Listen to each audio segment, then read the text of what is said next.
A'udzu billahi minasyaitonir rajim. Bismillahirrahmanirrahim. Alhamdulillah, asyhadu an la ilaha illallah wa asyhadu anna Muhammadar Rasulullah. Allahumma shalli ala sayyidina Muhammadin wa ala alihi wa ashabihi ajma'in. La haula wala quwwata illa billahil aliyyil azim.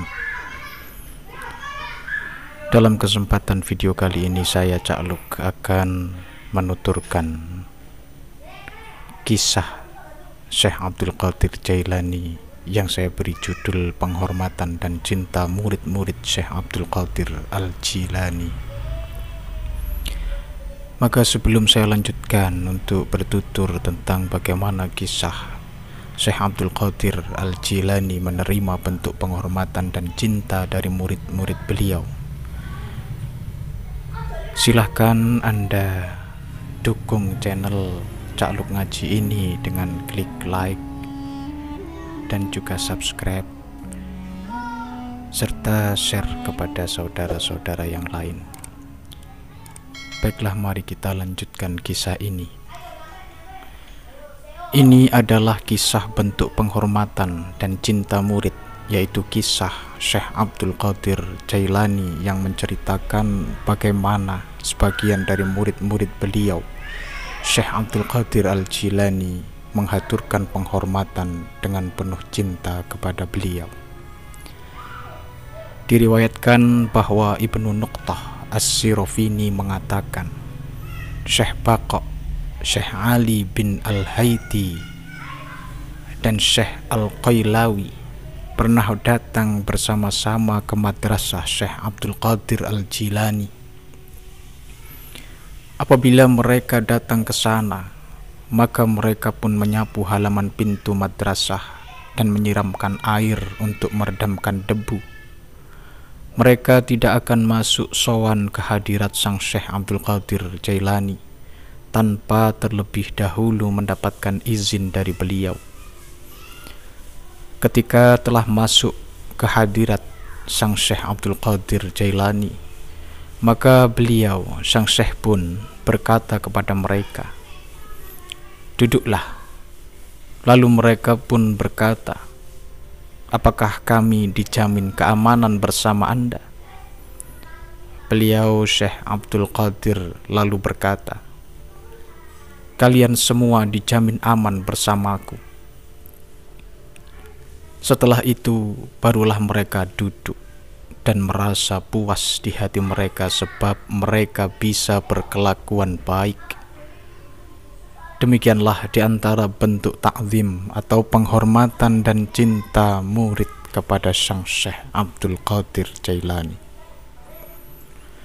Ketika Syekh Abdul Qadir Jailani keluar untuk menunggang kuda, maka ada beberapa orang di antara murid-muridnya yang akan mengangkat pelana lalu membawanya ke hadapan sang Syekh, kemudian maju beberapa langkah untuk menyerahkannya.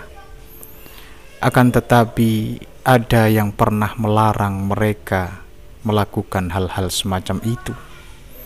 Maka mereka pun berkata, bentuk perlakuan penghormatan seperti ini adalah dengan harapan kami bahwa beliau sang Syekh Abdul Qadir Jailani akan mendekatkan kami kepada Allah Subhanahu wa Ta'ala. Ibnu Nuqtah juga berkata, ketika aku melihat para tetua Irak yang mayoritas sebaya dengan sang Syekh Abdul Qadir Jailani, dikala mereka memasuki madrasah sang Syekh atau masuk ke ribat, aku melihat bahwa banyak di antara mereka punya kebiasaan menciumi ambang pintunya. Dengan bersyair, Ibnu Nuqtah berkata, di sekitaran jalan memasuki madrasah itu berjajar sederet mahkota raja-raja. Maka kemudian di saat penyambutan, mahkota-mahkota itu pun semakin berdesak-desakan. Ketika mereka mengamatinya dari kejauhan, mahkota mereka pun lepas.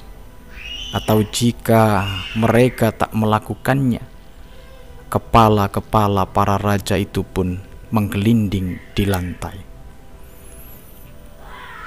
Syekh Baqiyat As-Salaf Abu Ghanaim Miqdam Al-Bataihi berkata, salah seorang sahabat Syekh Abdul Qadir suatu ketika datang demi mengunjungi Syekh Utsman bin Marwazah Al-Bataihi, yang kemudian ia berkata kepadanya, wahai anakku, Syekh Abdul Qadir adalah manusia terbaik di muka bumi ini untuk saat ini.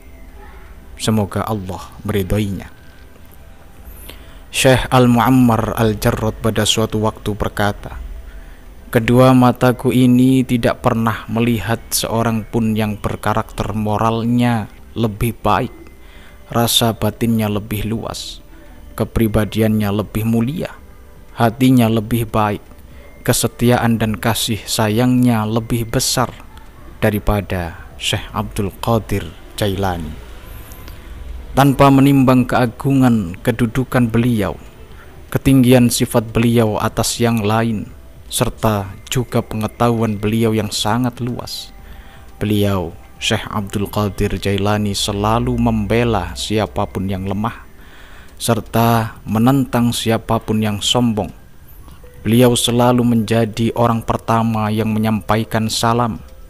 Beliau selalu menghibur yang lemah, memperlakukan si miskin dengan penghormatan yang ramah.